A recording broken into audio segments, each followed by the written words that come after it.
Au milieu des fantômes, épisode 11.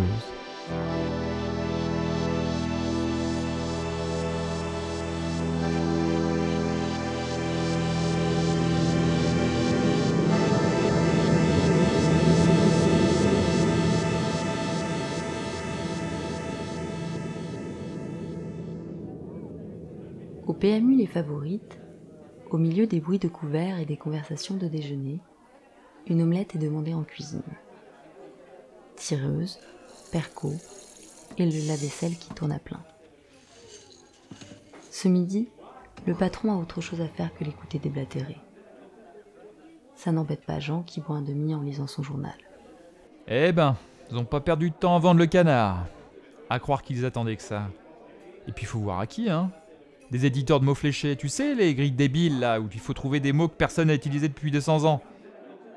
Ils ont pas trop dû se racler les profondes, c'est dit là, regarde, que cette feuille de chou est en déficit et que ça va dégraisser sec. Ça va pleuvoir du scribouillard. Tu me diras, s'il rapporte pas de fric, hein. Mais bon, c'est pas chic quand même. Eléa appuie sur le bouton de l'interphone. Augustin lui ouvre. 3e étage. Les flics en plan sont au courant de la visite. Ils la fouillent et la laissent entrer.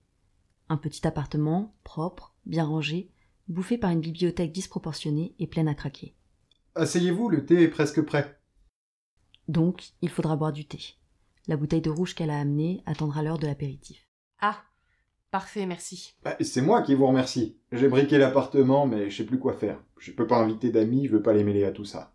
Et puis, ce sont des scénaristes, des écrivains.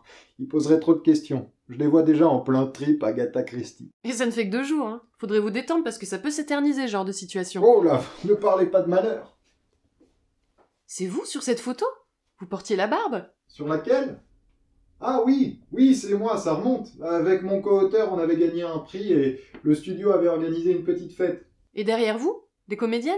Celle de gauche me dit quelque chose. Attendez que je regarde de plus près. Ah bah oui, enfin non, pas des comédiennes. C'est Abigail Lehart, la chef comptable de Mix Media. Vous avez dû voir sa photo sur des avis de recherche. Ah oui, d'accord. Et la fille qui lui tient la main? Sa nana de l'époque, je sais plus son nom. Je crois que j'ai jamais su en fait. Apparemment, Abigail vivait seule depuis quelques années. Bon, remarquez, on n'en sait rien, c'est un fantôme cette comptable. Son adresse fiscale était tout juste plus qu'une boîte postale, à peine une garçonnière.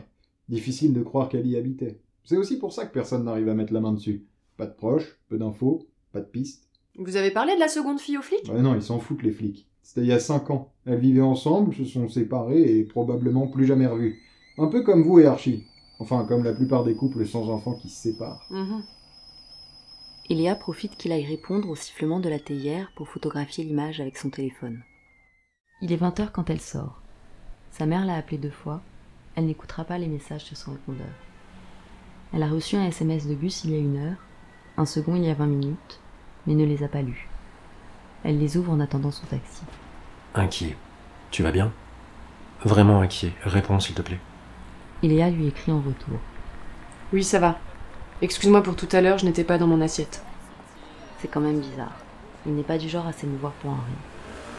Le téléphone d'Eléa vibre. Nouvel SMS. Hôpital central, chambre 256. Rien de grave. Rejoins-moi. Eléa arrive quelques minutes plus tard. Elle a pressé le taxi, elle a couru, elle a flippé. Gus est allongé et l'accueille en souriant du mieux qu'il peut. Putain de merde! Mais Tout va bien, tout va bien. sérieux? On dirait un rhum steak! Mais non, quelques cocards et 3 côtes fêlées. Je sors demain matin, tu vois. J'ai surtout eu peur qu'il s'attaque à toi. Non, moi tout va bien. Il sourit. Elle a les larmes aux yeux mais cache son émotion. C'est le contre-coup et finalement plus de peur que de mal. Évidemment, si on lui demande, Gus dira qu'il n'a rien remarqué. Tu étais à l'enterrement d'Archibald? Non, je voulais pas y aller. J'irai à celui de Raymond demain. Je comprends. J'ai vu le scénariste cet après-midi. Je crois qu'il me drague.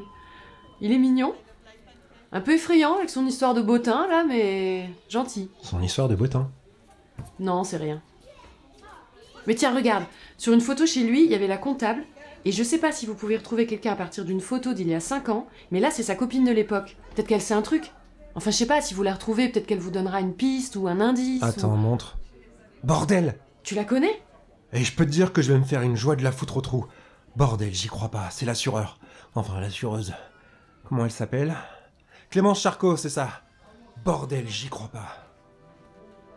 Au milieu des fantômes, épisode 11 sur 14. Avec Coralie Huchet, Ségolène Basso-Brusa, Johan Milin, Nicolas Six, Alexandre Molitor. Écrit et réalisé par Jérémy Durand. Musique par Olivier Gonor. Moyen de production JD Carré.